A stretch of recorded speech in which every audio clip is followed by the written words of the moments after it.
పాపం కృష్ణమోహన్ ఇవాళ క్లాసుకు వస్తే సెకండ్ అవర్లో లేచి వెళ్ళిపోదాం అన్నాడు పూర్ణ. నాతో 5 నిమిషాలు గడిపితే 5 ఏళ్ళు నిద్రాహారాలు లేకుండా బతికెయ్యగలనంట. ఒంటి మీద చెయ్యేస్తే నేను అపవిత్రం అయిపోతానన్న చిత్తుగా ఒదిగి కూర్చుంటాడు. నా చిటికెన వేలు పట్టుకొని అదే పారవశ్యం అనుకున్నట్టుగా కళ్ళు మూశాను. ఇతగాడేమయ్యాడు చెప్ప. ఇక్కడికా బాత్ షవర్ తప్పుడు ఈ ఇంట్లోది ఎలా ఉంది? స్నానం చేసి పెంటు గట్రా పూసుకొస్తాడా ఏమిటో, కానీ ఆ గది భలే అందంగా ఉంది. అసలు ఇక్కడ గదులు ఎక్కడైనా ఉంటాయా అని ఇలాంటి. అబ్బా ఎంత విశాలంగా ఉంది. ఆ మూలని రేడియోగ్రామ్, దాని నెత్తిన బేచని రికార్డుల దొంతరా పాడకపోయినా అంత అందంగా ఉన్నాయి ఆ కిటికీలకి కట్టిన తెరలు అంటూ. ఆ మంచం అసలు ఇది మంచమేనా? అదేదో సినిమాలో అన్నట్టు గెంచమా, ఓంపెడ్డు, హంసతూలికా తల్పం కంటే మెత్తగా ఉన్నట్టు. దీని మీద ఎవరు డబ్బుంటారు? బట్టల స్టాండ్ మీద ఆడవాసన ఎక్కడా లేదు. అబ్బాయి బ్రహ్మచారి అన్నమాట. నోనో బ్రహ్మచారి కాదు, అనివాహితుడు అనగాలి కాబోలు. సుజాత చెప్పింది. ఆ గోడ మీద ఆంగ్లో ఇండియన్ అమ్మాయి బొమ్మ, క్యాలెండరే అంత బాగుంది. బంగారు తీగల్ని కుచ్చులా పూసినట్టుంది. ఆ అమ్మాయి జుట్టు పట్టుకోవడానికి చేతికి దొరికితే బాగుండనిపిస్తుంది. ఈ ఏడాది పోయాక ఈ క్యాలెండర్ నాకు ఇచ్చేస్తాడేమో అడగాలి. అలా అడిగితే ఇప్పుడే సర్దుకుపో అంటాడేమో. అలా అంటే నాకు బాగుండదు.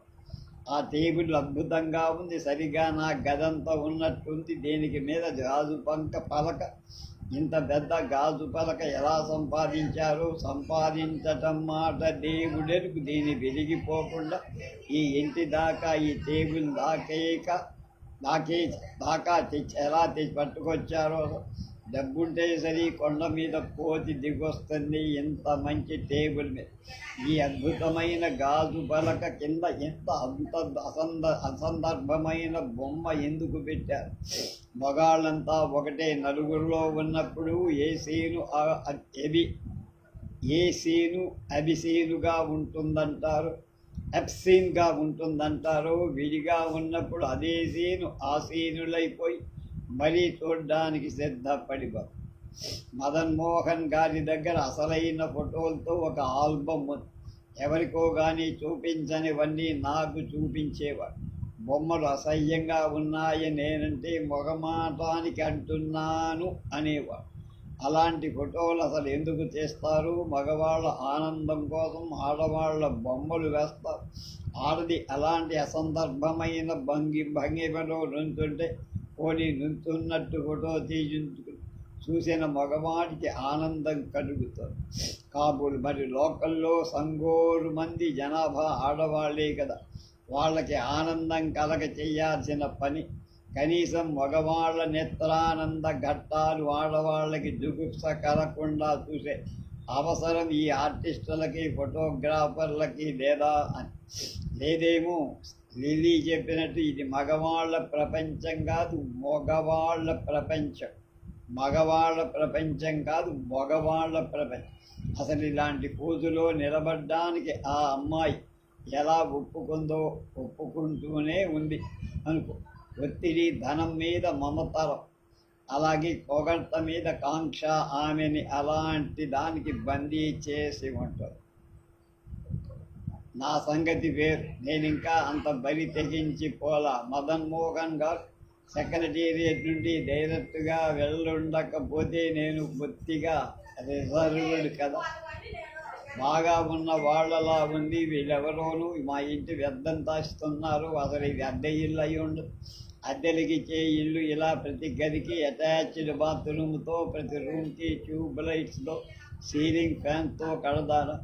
నా గదిలో అయితే అసలు వెళ్తురే రాదు. రైతేసుకుంటే గోధుమ రంగుగా ఉంటుంది గది. అదే పెడుతున్ననుకొని నేను బతికేస్తాను. ఈ గాజు పూజ ఎంత అందంగా ఉందో. సాలార్జంగ్ మ్యూజియంలో ఉన్నట్టున్నాయి ఇలాంటి పూజ. నీళ్లు చల్లగా ఉన్నాయి, ప్రాణం లేచొచ్చింది. అన్నీ బాగున్నాయమ్మా, చాలా బాగున్నాయి. కానీ ఎన్నని అనుకోవడం. అసలు ఇక్కడ బాగులేనిదంటూ ఏదైనా ఉందా? అతడి గారి స్నానం ఇంకా అయినట్టు లేదు. ఏ స్నానమో! దుర్వాస మహాముని తమ్ముళ్ళ ఉన్న అవతల గది తలుపు ఎంతసేపు తీసే ఉందా? నేను చూడలేదే. ఆ గోడ మూలని అమ్మబాబు, ఈ తుపాకీ ఎంత పొడుగుందో! దగ్గరికి వెళ్ళి చూస్తే బాబునబ్బా, 5 తుపాకులు 3 బాకులు ఆ గోడ మీద నడి మధ్యన వేలాడదీసిన కత్తి లాంటి సినిమాలు యుద్ధం సీన్లలో చూపిస్తూ ఉంటాయి. ఈ ఆయుధాలన్నీ ఎందుకో ఇతగాడికి వీళ్ళు పూర్వులెవరో రాజాస్థానాల్లో పనిచేసి ఉంటారా? అతను రాజవంశం వాడా? అప్పటి సామగ్రి అంతా ఎగ్జిబిషన్ పెట్టినట్టు ఈ గదిలో పేర్చారు. ఈ గదిలో వాసనేమిటి ఎంత గమ్మత్తుగా ఉంది! ఏదో దచ్చిన జంతువు కంపులా. అయ్యబాబు, ఈ పులి కాదు, మంచి తమాషాగా ఉంది. రాయితో పులి బొమ్మ తయారు చేసి దాని ఒళ్ళంతా కాళ్ళ దగ్గర నుంచి మెడదాకా పులి తోలు తల ఏకంగా పులి తలే తగిలించేశారు. మెడ మీద చిన్న బెద్దం లేకపోతే ఈ పులి తోలు పులిని చంపకుండా ఎలా తీశారా అని ఆశ్చర్యం కలుగుతుంది. ఈ పులి తల ఎంత ఫ్రెష్గా ఉంది! నిజంగా బతికున్న పులిలా ఉంది. మొన్న ఆదివారం బతికిన కాలేజీలో నాతో మాట్లాడినట్టు ఈ పులి ఈ బుధవారానికల్లా చచ్చిన కాలేజీకి తయారై. ఈ పులి, ఈ లేని చర్మాలు, ఈ దుప్పి కొమ్మలు, ఈ చిరుత పులి తల ఒక కథ చెబుతాయి. వీళ్ళ తాత రసపుత్ర వీరుడు, వీళ్ళ నాన్న మొదటి ప్రపంచ యుద్ధంలో ఆర్మీ ఆఫీసర్, వీళ్ళ పెద్దన్న 2వ ప్రపంచ యుద్ధంలో చేరి ఉంటాడు. వీళ్ళ పూర్వీకులంతా వీర పురుషులు, వీడు విలాస పురుషుడు కాదు. వీళ్ళందరూ శత్రువుల్ని, సింహాల్ని, పులుల్ని వేటాడితే వీడు అమ్మాయిల్ని వేటాడతారా? ఈ మధ్య వేట ఉద్యమాలు సన్నగిల్లి మనుషుల్నే చంపుతారు. మనుషులు ఏ పేపర్లో చూసినా రోజు ఒక హత్య, చంపాలనే కోరిక కొందరిలో సహజం. ఆ మధ్య ఎవరో స్టూడెంట్ కుర్రాడి ఏదో విచిత్రమైన టెక్నిక్ ఉపయోగించి 7 అడుగుల అందమైన నర్సుని చంపేశాట. ఆ గోడ మీద వేలాడుతున్న లాంటి అందమైన పెయింటింగ్ వేసినవాడు హత్యని చెయ్యగలడా? ఏమో, ఈ పెయింటింగ్ చాలా గాబరా పెట్టే రకంగా. దీనిలాగే ఇతని మనస్సు కూడా అల్లకల్లోలంగా రక్తదాహంతో నిండి ఉందేమో. సైకో అన్న సినిమాలో ఒకరిని చూపించారు. ఆడవాళ్ళని ఆకర్షించే ధోరణిలో వాడు ఇలాగే సన్నగా, పొడుగ్గా, అమాయకంగా కనిపించాడు. అమాయకంగా, తెలివి తక్కువగా కనిపించేవాడు కూడా ఒక్కొక్కప్పుడు కొంపలు తీసే కొరివి కాగ. ఇంకా బాత్రూంలో ఉన్నాడేమిటి చెప్ప? నీళ్ళ తప్పుడు ఆగిపోయి చాలాసేపు అయినట్టు. ఇంకా బాత్రూంలో ఎందుకుంటాడు? బాత్రూంలోంచి ఇటు రాకుండా అటు వెళ్ళిపోవడానికి దారుందా ఏమో. ఏం ఏర్పాటు చేస్తున్నాడు? తాగుతాడు కాబట్టి నన్ను తాగమంటాడా ఏమిటో? తాగితే నోరంతా వాసన బాగుంటుంది, వాడికి ముద్దెస్తే నాకు డోకొస్తుంది. మదన్ మోహన్ గారు కూడా ఇంతే నాగమని నన్ను చంపుకు తినేవా. ఈ ఇల్లు నదిగా సరిగా నా మనస్సులా ఉంది కదూ. నా మనస్సులో 3 ముఖ్యమైన కోరికలు ఉన్నట్టే ఈ ఇంట్లో ముఖ్యంగా 3 గదులున్నాయి. నా మనస్సులో కోరికలు, నా థాట్స్. అవి అన్లిమిటెడ్ కదా కాదు. నా కోరికలు అసంఖ్యాకం కాదు. నేనంత పరురాలిని కాదు. నాకు అత్యవసరమైనవి నా కోరికలు 3. డిగ్రీ, పెళ్ళి, బ్యాంకులో డబ్బు, అది కొంచెం. నా కోరికలు ఎలా తీర్తాయి? నాకు డిగ్రీ ఎలా వస్తుంది? రోజంతా ఆఫీసులో పనిచేసి నా బ్రెయిన్ అంతా స్ట్రెయిన్ అయిపోతుంది. నా పరాతిని కరిగించేనా మరుడి దృష్టి నా మీద రోహిణి కార్తీ ఎండలా పడి నన్ను అలవ కొట్టేస్తోంది. ఇంకా నాకు చదువు మీద దృష్టి ఎలా నిలుస్తుంది? దృష్టంతా చదువు మీద కేంద్రీకరించి రోజు క్రమం తప్పక కాలేజీకి వెళితే డిగ్రీ వస్తుందేమో. నేను మిస్ అయిన లెసన్స్ నాకు ఎలా వంటబడ్డాయి? కృష్ణమోహన్ చెబుతానంటాడు. అతని దగ్గర కూర్చుంది నాకు టైం లేదు. అతనితో ఉంటే నాకు థ్రిల్ లేదు. Time waste చేస్తున్నట్టుంటుంది. కాలేజీకో వెళ్తే అందరూ నా వైపే అలవలా చూస్తారు. అసహ్యంగా ఉంటుంది. చూడరేమో అని దిగులు ఉంటుంది. పాఠం చెవిని వినబడ్డది కాస్త ఆ చెవిలోకి వెళ్ళిపోతుంది. ఇంకా నాకు చదువులా వస్తుంది? నాకు చదువు రాదు, డిగ్రీ రాదు. నాకు పెళ్ళి అవ్వదు. నేను ఇలా 3 ఏళ్ళు డిగ్రీ కోర్సు 6 ఏళ్ళు 7 ఏళ్ళు చదివి మార్చి సెప్టెంబర్లు నన్ను మార్చి మార్చి పరీక్షించి చివరికి మార్చి వదులుతాయి. రుక్మిణికి కిందటేడు డిగ్రీ పెళ్ళి రెండూ కలిసి వచ్చాయి. అంతకి ముందే ఉద్యోగం. నువ్వు ఇలా అవకాశం దొరికినప్పుడల్లా అడ్డమైన వాళ్ళతోటి తిరిగితే నీకు పెళ్ళవదంటూ మొన్న ఒకనాడు వార్నింగ్ ఇచ్చింది. నౌకారాత్రి నిద్ర పట్ల నన్నెవరో చంపడానికి వచ్చి నన్ను భ్రాంతిలో పడిపోయారు. 4-5 రోజుల దాకా రుక్మిణి ముఖం చూడబుద్ధిగా. ఇప్పుడు రుక్మిణికి నా ముఖం కూడా చూడబుద్ధి అయ్యేది కాదు. నన్ను పలకరించదు డబ్బు అవసరమైతే తప్ప. మొన్న ఫస్ట్ నాడు నా దగ్గర 80 రూపాయలు పట్టుకెళ్ళింది. సోఫాకం పెట్టుకుంటున్నామని. మీ ఆయనకి నువ్వే సోఫాకం పెట్టు కదా అని నేనేదో దూకేస్తే ఉడుక్కొని డబ్బు ఇమ్మని టేబుల్ మీద కొట్టి చివరికి ఎలాగో నన్ను ఉద్ధరించడానికా అన్నట్టు పట్టుకెళ్ళి సోఫాకం, బెడ్,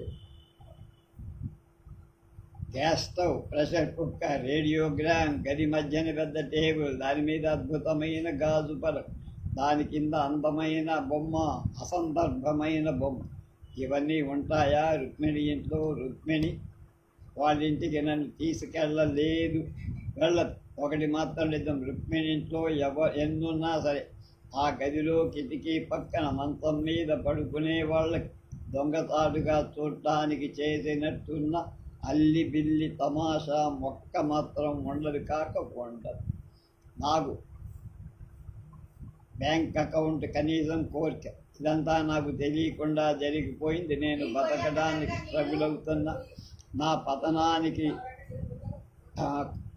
మదన్ మోహన్ కారణం. విజ్ఞానంతో అధికారంతో తెల్లగా తడతడలాడే మదన్ మోహన్ గారు గుండ్రంగా నున్నగా మదనమోహంగా పచ్చగా నిగలాడే మదన్ మోహన్, కోరికతో ఆకలితో ఎర్రగా కణమండే మదన్ మోహన్ తన సుఖం కోసం అమాయకురాళ్ళైన వర్కింగ్ గర్ల్స్ని సెడ్యూస్ చేసుకొని తినే నల్ల పిల్లి మదన్ మోహన్ గల.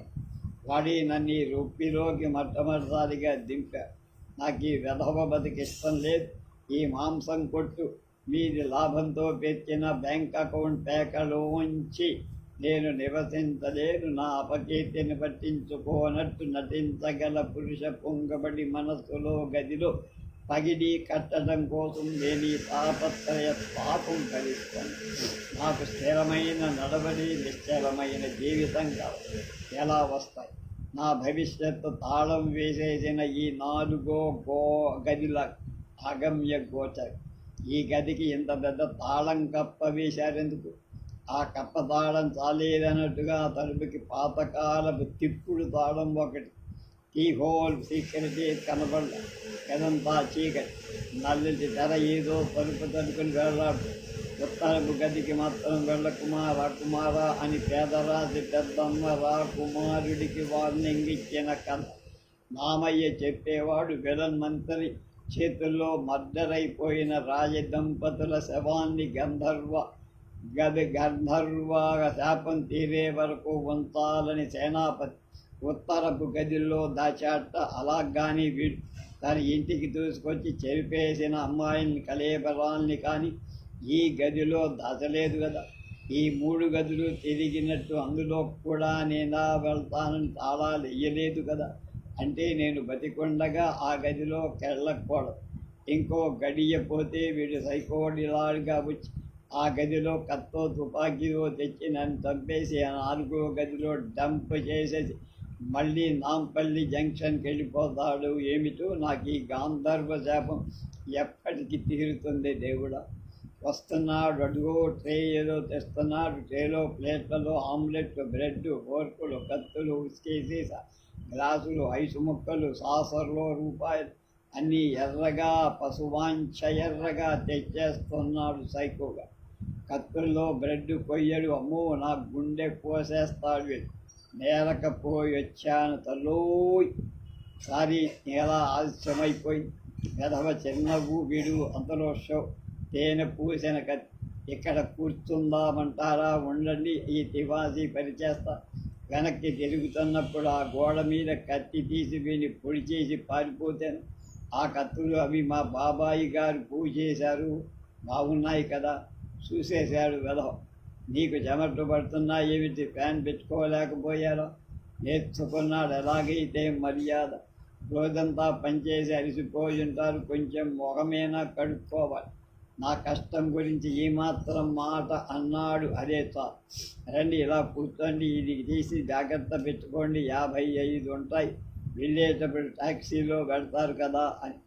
మంచివాడు, మీరు తీసుకోరా, మంచి స్టఫ్ మా చిన్నయ్య తెచ్చాడు, కిందటి నెట్లో స్కాచ్ అంటారు. అబ్బే దేశవాళీ సరుకులా చేదు గదవాసన ఉండబండి. నేను ముందే అనుకున్నాను వీళ్ళ వంశం మంచిది, నీకు నచ్చకపోతే వద్దండి. ఆ వాసన కూడా గెట్టదా సరేండి, నేను మీరు వెళ్ళిపోయాకే తీసుకో. నన్ను తాగమనుడు, నా గుండె కొయ్యడు, నన్ను వీడేమీ చెయ్యడు. వీడు ఆర్టిస్టు, రష్యాలో తయారైన మంచి రకం ఆయిల్ కలర్ ట్యూబ్స్లో జపనీస్ క్యాన్వాస్ మీద నా పోర్ట్రేట్ అందంగా వేస్తాడు. నా బొమ్మ తయారయ్యాక గదిలో పడమటి గోడ మీద అల్లకల్లోలం బొమ్మ తీసేసి అక్కడ వేళ్లాడగడతాడు. నేను అలసిపోకుండా ఫ్రెష్గా ఉండేట్టు చూసుకుంటాడు. నన్ను అడుగు కింద పెట్టనివ్వడు. మధ్య గదిలో హోమ్ బెడ్ మీద ఫ్యాన్ కింద కూర్చోబెడతాడు. నన్ను పీల్చి పిప్పి చేస్తున్న ఈ ఉద్యోగం నుంచి విముక్తురాన్ని చేస్తాడు. హైదరాబాద్ వచ్చినప్పుడల్లా దాష్టీకంగా కబురు పెట్టేసి మదన్ మోహన్ గారు ఈ మారస్తే ఇక్కడికి తీసుకొచ్చి ఈ కత్తులతో వాడిని నచ్చిందేదో కొనుక్కొని దాంతోనే వాడిని ఖతం చేసేసి తాళం వేసింది ఈ 4వ గదిలో పారేస్తాడు. ఇతడు వీరుల వంశంలో పుట్టినవాడు. నా తప్పులని క్షమించి నాకు డిగ్రీ, బ్యాంక్ అకౌంట్ లేకపోయినా నన్ను భరిస్తాడు. కానీ ఇవాళ సాయంత్రం నాకు చేయనంత ఘోరమైన అపచారం చేసుకున్నా. 50 రూపాయల డబ్బు కోసం ఈ సూర్యవంశ సంజాతుడిని, చురుకు కటారి తూపుల సుందరాంగుడి, అత్యధిక హృదయ వైశాల్యం గల ఈ ఆర్టిస్ట్ని శాశ్వతంగా వదులుకున్నాను. నాకు భవిష్యత్తు లేదు. తర్వాత కథ కఠిన శిక్ష. వచ్చావా నాయన, రా, నా నెత్తిన పాలు పోసావు. నీకోసం పొద్దున్నుంచి టౌనంతా వెతికి వస్తున్నాను అని తహసీల్దార్ రామారావు రెవెన్యూ ఇన్స్పెక్టర్ వాసుదేవరావు కనపడగానే అన్నాడు.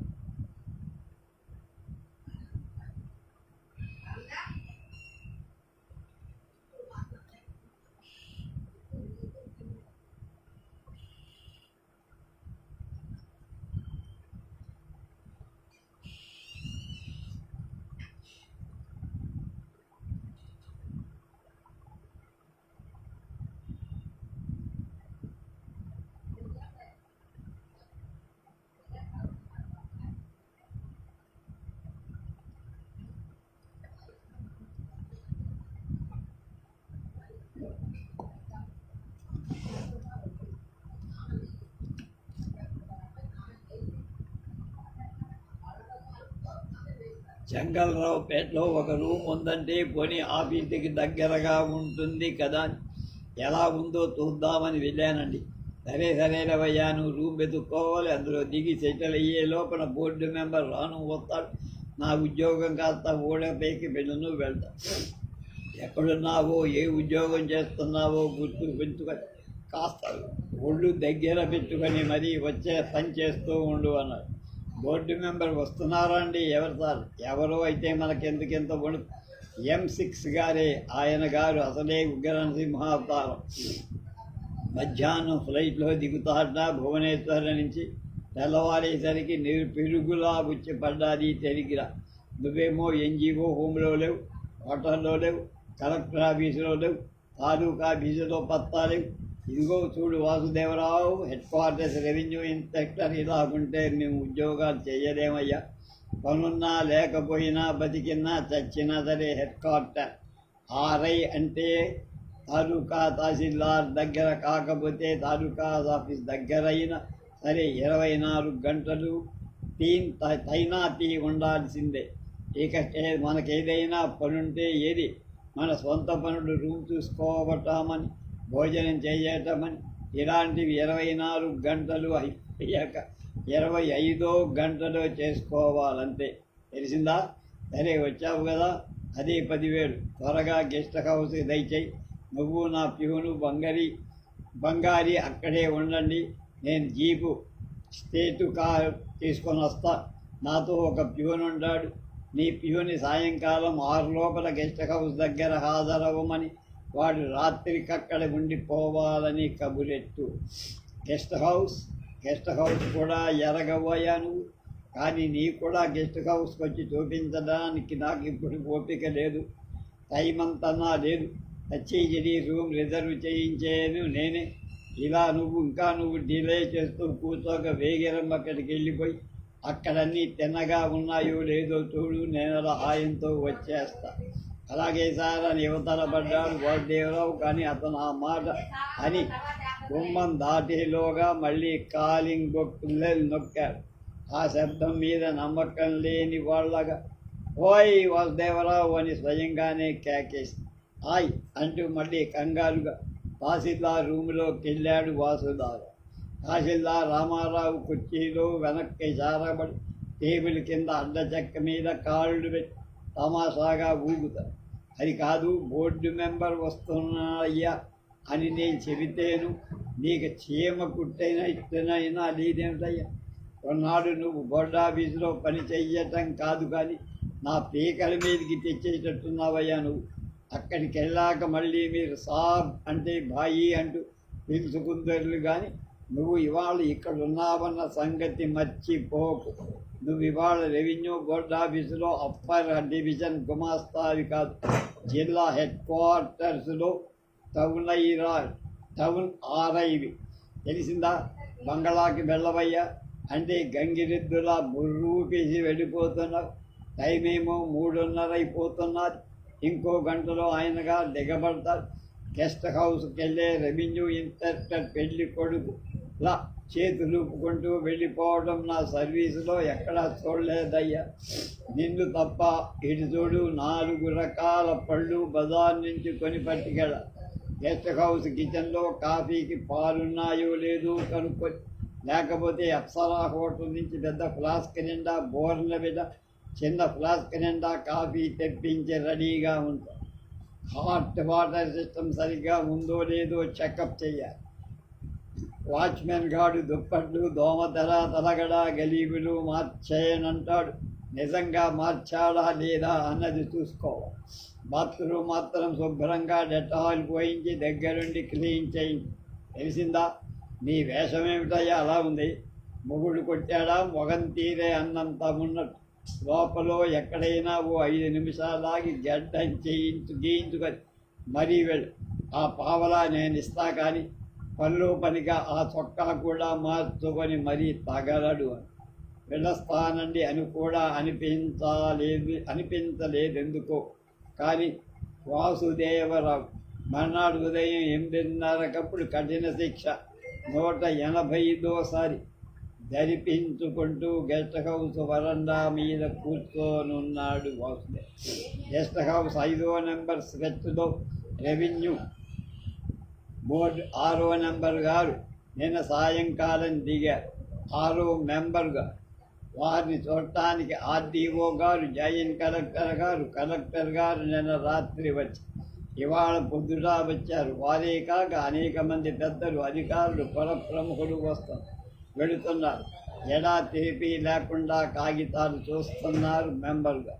గడికో మాటు కాఫీలో, బోర్నవిటాలో, సిగరెట్లో, బిస్కెట్లో ఏదో ఒకటి తెమ్మని చెప్పడానికి తప్ప వాసుదేవరావు ఉనికి గుర్తించిన వాళ్ళు లేరు.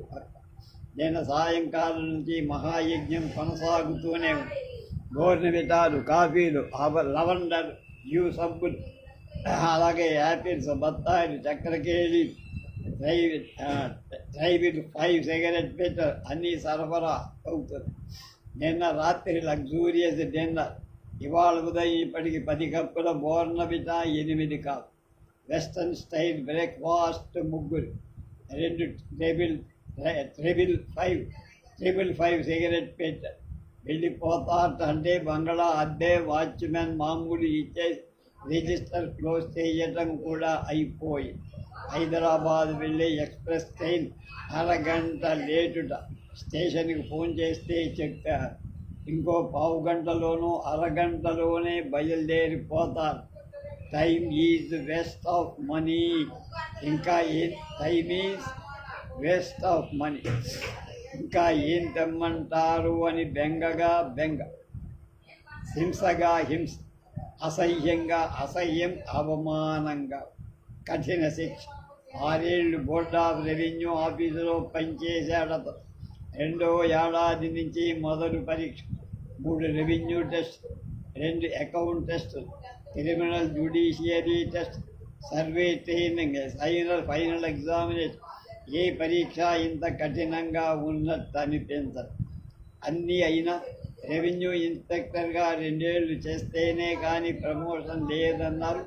అది కష్టం అనిపించింది. కృష్ణా జిల్లా వ్యక్తిని హైదరాబాదులో ఉద్యోగంలో ఉన్నవాడిని ఈ రెవెన్యూ ఇన్స్పెక్టర్ ఉద్యోగం కోసం విశాఖపట్నం పంపారు. అది ఇబ్బంది లేదు. టౌన్ ఆర్ఐగా వేశారా, అయ్యో పాపం అని జాలి పడ్డారంతా. ఎక్కడైతేనేం సార్, కళ్ళు మూసుకొని ఈ 2 ఏళ్ళు ఎలాగో గడిపేస్తే మళ్ళీ బోర్డ్ ఆఫీస్కి వెళ్ళిపోవచ్చని సానుభూతిని చూపిస్తూనే సవాలు ఎదుర్కొన్నారు. ఛార్జీ పుచ్చుకోకముందే పద ఆర్డీఓతో క్యాంప్ కానీ. ఎక్కడో ఓ పల్లెటూళ్ళలో ఓ కొండ, నిజానికి కొండ 2 ఊళ్ళ భూమిలో ఉంది. 2 ఊళ్ళ వాళ్ళు కొండ నుంచి రాయి కొట్టుకుంటున్నారు. ఉన్నట్టుండి తగాదా బయలు. అవతలి ఊరు వాళ్ళు మా ఊరి వైపు రాయి కొట్టారంటే వాళ్ళు మా ఊరి రాయి కొట్టారని తగ డ్యూటీ. 2వ రోజు కుష్ఠరోగుల సంఘం ప్రెసిడెంట్ గారు వచ్చారు. వ్యాధి పీడితుల కాలనీకి ప్రభుత్వం వారు ఇవ్వబోతున్న జాగా టౌన్కి మరీ దూరంగా ఉంది. అక్కడి నుంచి ఊళ్ళోకి ముష్టెక్కుమందుకు వచ్చే లోపల వాళ్ళ ప్రాణాలు పోతాయని వాళ్ళు అంటున్నారు. కుష్ఠరోగుల కాలనీ ఊరి నడి మధ్యన పెట్టడానికి వీల్లేదంటూ హెల్త్ ఆఫీసర్ రికమెండేషన్తో రేట్ పేయర్ల సంఘం తరపు వచ్చిన వ్యక్తి వాదన. తహసీల్దార్తో ఇన్స్పెక్షన్ డ్యూటీయే. 3వ రోజున ఎక్కడి నుంచి ఎక్కడికో వెయ్యబోయే కరువు నివారణ రోడ్డు స్వరూప స్వభావ. కలెక్టర్ గారి ఇన్స్పెక్షన్. ఆ రోడ్డుకి ఇరువైపులా 8 గ్రామాలు. ఆ గ్రామాల రైతుల్ని కలెక్టర్ వారి దర్శనానికి సిద్ధం చేయించడం, మొరలు అర్జీలు పెట్టించడం డ్యూటీయగా. 4వ రోజు ఉదయం తాటి చెట్ల పాలనలో ఇళ్ళు కాలిపోయాయి. మధ్యాహ్నం పెందుర్తి దగ్గరేదో వాగు పొంగి ఇళ్లలోకి నీళ్లు. కొంపలంటుకున్న డ్యూటీ తప్పదు, కొంపలు మునిగిపోయినా డ్యూటీ తప్పదు. నష్టాలు అంచనా వేయడం, పేర్లు రాసుకోవడం, ప్రభుత్వం వారు రక్షణగా ఇచ్చేటువంటి పరిహారాన్ని సక్రమమైన రసీదు తీసుకొని పంచి పెట్టడం డ్యూటీలే. కరెంటే ఎలా? 5వ రోజు అంటే మొన్న ఎక్కడో ఏ ఉపద్రవం లేదు కదా అని వారం కదా అని ఎక్కడైనా ఓ గది చూసుకొని ఈ ఎన్జిఓ హోం భూతల శయనంబు స్వస్తి చెబుదామనుకుంటూ బయలుదేరుతూ ఉండగానే కలెక్టర్ బంగళా నుంచి కబురు. 8:30కి బంగళా చేరితే 10:30 దాకా ఎందుకు రమ్మన్నారు చెప్పిన పాపాన ఎవడు. చివరికి మర్నాడు సోమవారం కదా, కలెక్టర్ గారు సతీమణి శివార్చన చేస్తారని అష్టోత్తర శతనామావళి అర్చన నాగమల్లి నాగలించ పుష్పాలతో చేయటానికి సంకల్పించారని, అందుకోసం 108కి తక్కువ లేకుండా నాగమల్లి పూలు కావాలని. ఉదయం 6:00 కలెక్టర్ గారు సతీమణి స్నానాధికం పూర్తి చేస్తారు కనుక ఆ వేళప్పటికే బంగళా చేర.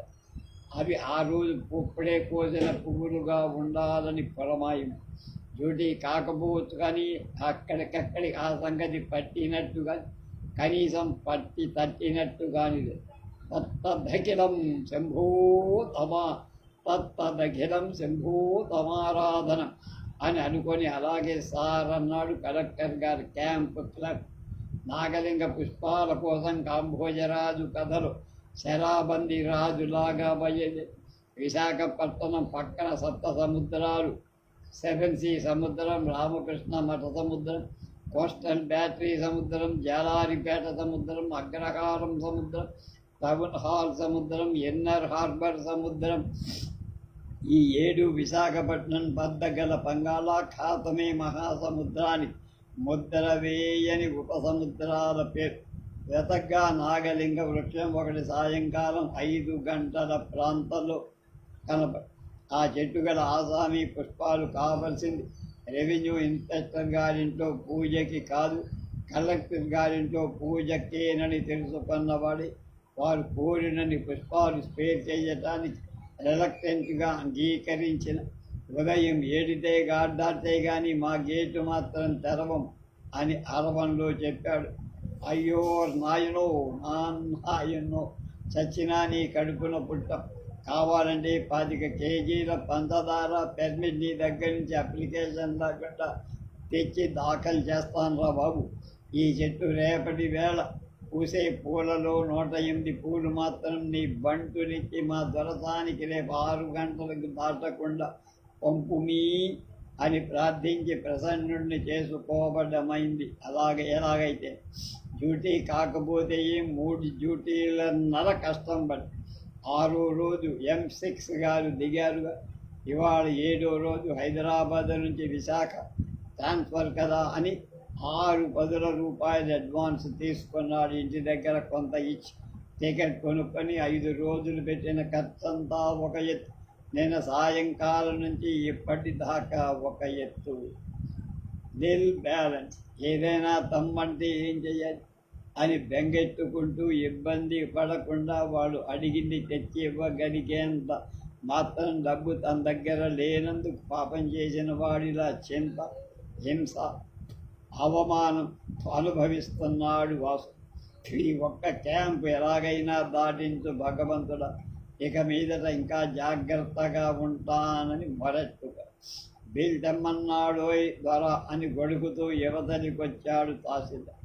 ఏదో తెమ్మంటున్నాడు దొర అని అర్థమైంది వాసుదేవ్. ఎదల్లో ముళ్ళు దిగి గుండె జల్లుమనడం, బిక్కమొహంలో చక్కగా ఆగుపడ్డా. రెడీ చేయలేదా ఏమిటా వెర్రిమొర్రి వేశారు? బిల్లయ్యా బిల్లు, డబ్బు కట్టడం లేదా నిన్న నుంచి? మరి బిల్లేది అని చకచకా వీశాడు బిల్లు. వాసుదేవరావు అనుభవం గల హోటల్ బేరర్ల. తహసీల్దార్ కొంచెం దూరంగా వెళ్ళి దమ్ము వచ్చేసరికి పూర్తయి. టకటకా వచ్చి బిల్లు అందుకొని లోపలికి వెళ్ళాడు. తహసీల్దార్ వెంటనే అకౌంటెంట్ లేచి వాడికి వచ్చిన చెక్కులాగా వెనక్కి తెచ్చేశాడు. అకౌంట్ లేని వాడిచ్చిన చెక్కులాగా వెనక్కి తిరిగి, అదేమిటో నీకేమైనా మతుందా? ఈ బిల్లు ఏమిటి ఇలా వేశావు? దీని మీద లాభం సంపాదిద్దామనే నీ ప్రయత్నం అని కాగితాన్ని వాసుదేవరావు మొఖాన పెట్టి, రామరామ పిల్లల సాక్షిసారి నయా పైసలతో సహా ఖర్చయింది ఇదే రాదు. అయితే ఒక్క రోజుకే 59 రూపాయల 85 పైసలు అయిందంటావా? ఒక్క రోజుకేమండి, నిన్న ఇవాళ ఏడ్చావులే. ఆ యూనిట్ 24 గంటలైనా కాల. నువ్వు 2 రోజుల కింద లెక్క చేస్తున్నావు. ఇదంతా ఆయన ఇస్తాడనే వేశావా? ఇస్తాడని నేను అనుకోలేదు సార్ నిజానికి. అందుకే తమరు వెయ్యమనే దాకా బిల్లు వెయ్యాలి. షట్టప్, ఆన్సరే లేవయ్యా. వెధవ కొత్త నువ్వును. త్వరగా కాగితం తీసుకొని, ఇలా కాకుండా ఏదో ఆయన కష్టం లేకుండా చూశావు కదా, తెలిసిందా? త్వరగా ఆయన కళ్ళా పంపి. వాసుదేవరావుకి అర్థమైంది. వెంటనే దిక్కు తోతలేవు కానీ వేరే కాగితం తీసి మరో బిల్లు వేశాడు. ఐటంకి ఖర్చు తగ్గించుకోకపోతే పెద్ద మిగులేం కనపడల.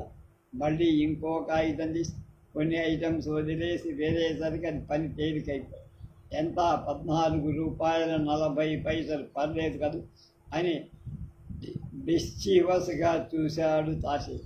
కబురు వచ్చినప్పుడు లోపలికి వెళ్ళి తనపై అధికారులు, పై అధికారి ఈ ఊళ్ళో కాస్ట్ ఆఫ్ లివింగ్ చాలా తక్కువే అని ఆనందించిన వాసుదేవరావు ఆయన ఆనందాన్ని ఆయనతో పంచుకోలేనంత అధమాధమ మన స్థితికి దిగదారిపోయినట్టు కని అధికారులందా హీహీకారాలు చేసిన అతని మనసు ఆహాకారాలు చేసిన. వారిచ్చిన 15 రూపాయలు తీసుకోగలిగాడు కానీ don't bother for the change అన్న వాక్యంతో వారు ప్రవర్తించిన చూపును మాత్రం వాసుదేవరావు భరించలేడు. నక్కసింహానికి మంత్రైపోయి పులివైపు అవమానిస్తూ చూసినట్లు ఉంది అతను. 55 పైసలు ఇచ్చేస్తే ఆ అవమానం తగ్గుతుందనిపించింది కానీ లేవు. శ్రీవారికి నమస్కారాలు. ఇవాళకి 6 నెలలైంది. మీరు విశాఖపట్నంలో డ్యూటీలో జాయిన్ అయ్యి ఈ 6 నెలల్లో మీరు నాకు రాసినవి 2 ఉత్తరాలు. 2 ఉత్తరాలు మీరు డబ్బు కోసమే రాయకపోయినా డబ్బు పంపమని మీరు రెండిట్లోనూ రాసి. దేశంలో ఎంతోమంది ఉద్యోగస్తులున్నారు. అందరికీ ఉన్నోళ్లలోనే ఉద్యోగాలు దొరకవు. అంత మాత్రం చేత పొరుగుళ్లలో ఉద్యోగాలు చేసే వాళ్ళందరూ మీకు మళ్ళీ ఉంటారా? పని తేరలేదన్నారు, బాగానే ఉంది. ఇల్లు దొరకలేదన్నారు, అది బాగానే ఉంది. కానీ వచ్చే జీవితం అంతా మీ ఒక్కరికే చాలన్నప్పుడు ఆడదాని నేను 2 పిల్లలతో ఏ విధమైన ఆదాయం లేకుండా ఎట్లా బతుకుతానని అనుకున్నారు. పైగా మీకు నేను డబ్బులు పంపడం ఒకట, ఎవరైనా వింటే నవ్వు. కిందసారి మీరు 150 పంపమని రాశారు.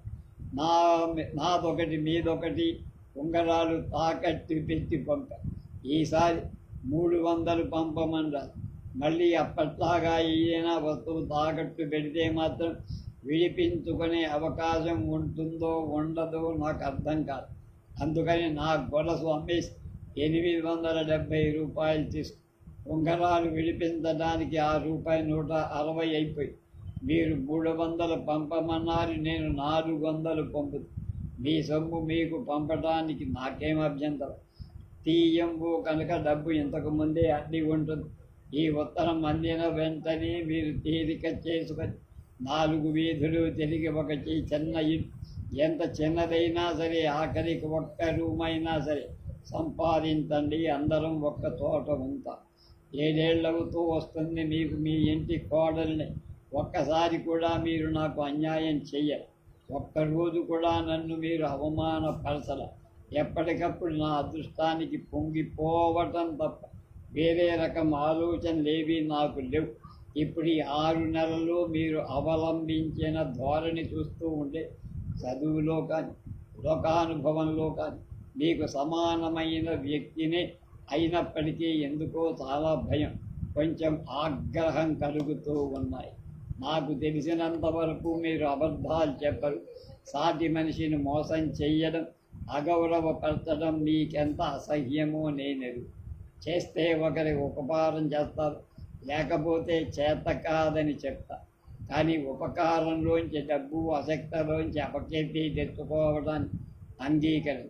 అలాంటి మీకు ఈ 6 నెలల నుంచి ఏ దుష్టగ్రహం పట్టి మిమ్మల్ని పీడిస్తున్న వ్యసనమేమి, మీ కలిగిన బాధలేమిటి, ఇవన్నీ తెలుసుకోవాలని కోరిక కంటే వాటిని మీతో పాటు అనుభవించాలని ఎదుర్కోవాలని అనిపిస్తూ నా కోరిక న్యాయమైందైతే నాకు అవకాశం ఇవ్వండి.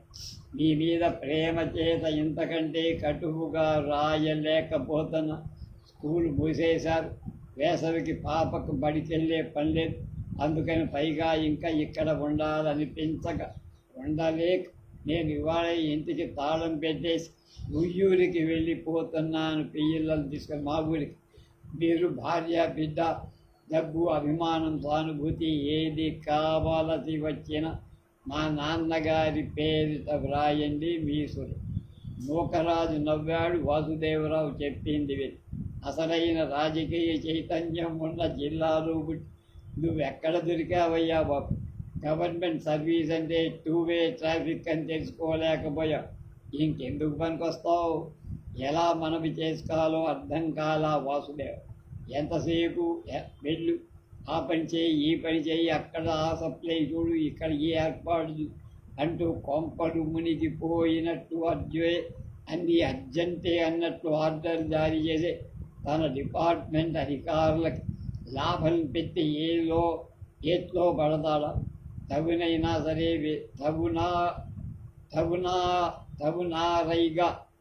ఆరైగా వేసినప్పుడే సరదాగా జాయినైపోయిన పెద్దమని ఆ పోస్టులోని లోతుపాతులు కష్టనిష్టాలు తెలుసుకోకుండా చేరాడా?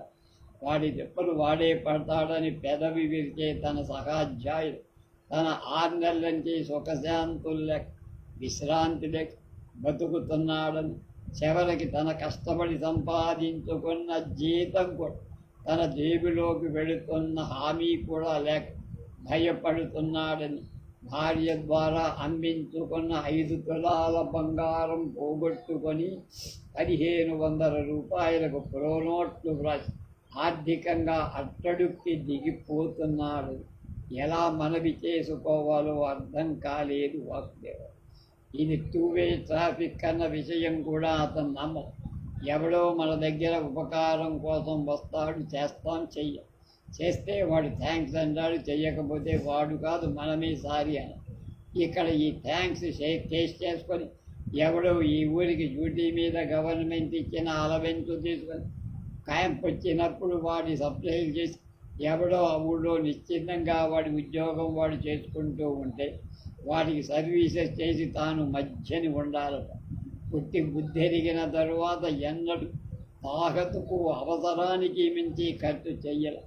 తన సొంత పిల్లలకు కూడా ఒక బిస్కెట్ ప్యాకెట్, ఒక 100 గ్రాముల అంగూర్ ద్రాక్ష కొని ఇవ్వడం అనవసరం అనుకున్నవాడు చేతులతోనే స్వాములందరికీ బోర్నబిట, యాపిల్స్, అట్టే మాట్లాడితే ఫారిన్ బిస్కెట్ సప్లై చేస్తారు. ఇది 2 వే ఎలాగైంది? 3 వే కదా అన్నాడు. ఇదిగో తొడు వాసు, 2 వే కానీ 3 వే కాదు. ఇందులో నీకు కీర్తి ఎలాగైతే అంటదు, తైలం కూడా అలాగే అంటుకోకూడదు. ఇంకా నీ పోస్ట్ నయ్యం. గొయ్యి పడితే కూర్చుకోవడానికి సోర్సెస్ ఉన్నాయి. మా డిపార్ట్మెంట్ తీసుకో. మా వాడు ఎంతసేపు తే అనడమే కానీ ఈ వెధవలు ఎలా తెచ్చి పెడుతున్నారన్న ఆలోచన ఉండదు. వెంకట్రావని మాకు ఒక రీజనల్ డెప్యూటీ డైరెక్టర్ ఉన్నాడు. ఆయన గారికి 12 మంది పిల్లలు, 12 జిల్లాల జ్యూరిస్డిక్షన్. ఆయన గారు ఏం చేస్తాడో తెలుసా? గుంటూరులో బయలుదేరుతాడు జీపులో పిల్లల్ని, 6 పిల్లల్ని ఎక్కించుకొని ఈ వైపున 6 జిల్లాల్లో 15 రోజులు టూర్ వేస్తారు. మిగిలిన 15 రోజులు పిల్లాన్ని, మిగిలిన 6 పిల్లల్ని వేసుకొని అవి ఉన్న 6 జిల్లాల్లో టూర్ చేస్తారు. ఇంతమందికి అన్ని చోట్ల ప్రతి నెల సప్లైలు మేము చేసుకుపోవాలి. అలా చెయ్యకపోతే ఏముంది? చెడపడానికి చేట పెయ్య చాలన్నట్టు, చెడపటానికి చేట పెయ్య చాలన్నట్టుగా ఎక్కడో వర్క్ బాగాలేదంటాడు అనేసి శ్రీకాకుళం వాడిని అనంతపురానికి, కర్నూలు వాడిని విశాఖకు ట్రాన్స్ఫర్ చేస్తాం. మొన్న మధ్య మా సూపర్వైజర్ ఒకడు ఈ కత్తులు నలుగురు పోగేసుకొని బాధపడటం చూసి ఏడుపుతో నవ్వు వెలగబడుతూ అన్నాడు, ఇలా 6 పిల్లలతో ఒక్కసారిగా మీద పడి రోజుకి 100 రూపాయలు ఖర్చు పెట్టించే బదులు ఒక్కొక్క జిల్లాలకి ఒక్కొక్క బిడ్డని చొప్పున 12 జిల్లాలకు పర్మనెంట్గా అలాట్ చేసేస్తే ఏదో చందాలు వేసుకొను, వంతులు ఏర్పాటు చేసుకొను ఆ పిల్లలందరినీ మన 12 జిల్లాల స్టాఫ్ పోషించి పైకి తీసుకురాలేకపో. వాసుదేవరావు ఆశ్చర్యపడ్డాడు ఈ కథను. అతనికి నవ్వు కూడా వచ్చింది. ఎవరట్లా అన్నది మొన్న సెంటర్లో మీతో మాట్లాడుతున్న కృష్ణమూర్తి గారేనా? ఇంకా నయం కాదు, ఇంత మాట అని వాడు ఇంకా ఇక్కడ ఉండడమే. అతను ఇప్పుడు కడప జిల్లాలో ఏదో స్పెషల్ పోస్ట్లో అఘోరిస్తాడు. Don't bother for the change. పర్వాలేదండి, క్షమించండి, నేను మీకు ఇచ్చుకున్నదనగా ఎంత? మీ దయ వల్ల మాకు ఈ లైసెన్స్ వస్తే మీరే మాకు ఎంత 100 రెట్లు ఇచ్చి. మొన్న గెస్ట్ హౌస్లో అరేంజ్మెంట్స్ తిన్నగా లేవు. కలెక్టర్ గారు కూడా పాయింట్ అవుట్ చేశారు. జాగ్రత్తగా ఉండు, లేకపోతే నీ సమ్మెం పోయింది. కానీ మధ్యన మా ఉద్యోగాలకి పరుగుకి ఎసరు. కొండంత దేవుడికి కొండంత పత్రి ఇచ్చుకోగలమా బాబు? బతికే ఒక గడ్డి పోత అన్నాడు కవి. ఈ తృణం మా బతుకుతో సమానం. ఇదే 10,000 కొని స్వీకరించండి బాబు. ఎప్పుడు డబ్బులు ఖర్చయిపోతున్నాయని గోలేనా? వెధవ గోలా నువ్వు. హెడ్ క్వార్టర్స్ ఆర్ఐ అంటే ఏంటి అనుకున్నావు? ఎన్నాళ్ళైనా కొత్త వదలేదు ఉంటాయా నీకు? వెళ్ళు. కబుర్లతో కాలక్షేపం చెయ్యక తిన్నగా పనిచో. ఈ సాల్వెన్సీ సర్టిఫికెట్ తమ రిప్పిస్తే మీ పేరు చెప్పుకొని స్టేట్ బ్యాంకు లోను పెట్టుకొని మా వాడు చిన్న బిజినెస్ పెట్టుకొని సెటిల్ అవుతారు. బతుకంతా బలాదూరుగా తిరిగి తేలిపోతున్నవాడు ఓ దారిలో పెట్టేసి ఖ్యాతి తమకు మిగులుతుంది. మీ కలం పొడితో ఒక జీవితం నిలబడుతుంది. మీ ఇష్టం ఉంచుకోని రండి. ఈ రకం మాటలు వినడం అలవాటు చేసుకున్నాడు. క్రమంగా. అంతేకాక నోను లేదండి క్షమించాలి, మీరు చెప్పినట్లల్లా రాస్తే ఇంకేమైనా ఉందా? ఇది ఎంత పెద్ద రిస్కో మీకు తెలియట్లా. భూమి మీ ఆక్రమణలో లేకుండా మీరు పట్టా కోసం ప్రయత్నిస్తారు. మీ రాజకీయ నాయకులతో మీరు బాగానే ఉంటారు, ఏదైతే మమ్మల్ని బతకనివ్వరు.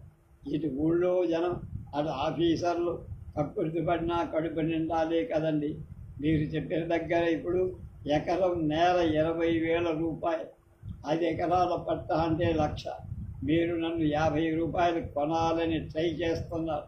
ఎందుకంటే ఈ పొసగని వ్యవహారం. ఒక ఆఫీసర్కి ఏం పోస్తే నాకు 200 అయిపోయి. ఏమిటి సార్ ఈ డ్యూటీలు, చచ్చిపోతున్నాను, క్షణం తీరిక లేదు, దమ్మిడి ఆదాయం లేదు అన్నట్టుగా ఉంది నా పని. ఆదాయం లేకపోతే పోయింది ఖర్చు. ఆయన ఎవరో కలెక్టర్ గారు ఫ్రెండట, యూనివర్సిటీలో ఏదో నెల్లాళ్ళ పని మీద వచ్చాట. తనకి, తన అసిస్టెంట్స్కి, తన కుటుంబానికి మెస్ పెట్టుకున్నట్ట. వాళ్ళ మెస్ కాదు కానీ నా పనంతా మెస్ అయిపోయి మెస్ చేసేసాడు. 10 కేజీల పంచదార పట్టుకెళ్ళి అక్కడ స్వయంగా చెప్పమని ఆర్డర్. వాళ్ళ దగ్గర మన డబ్బులు పుచ్చుకుంటామా సార్? బయలుదే డబ్బుదే ఉందండి.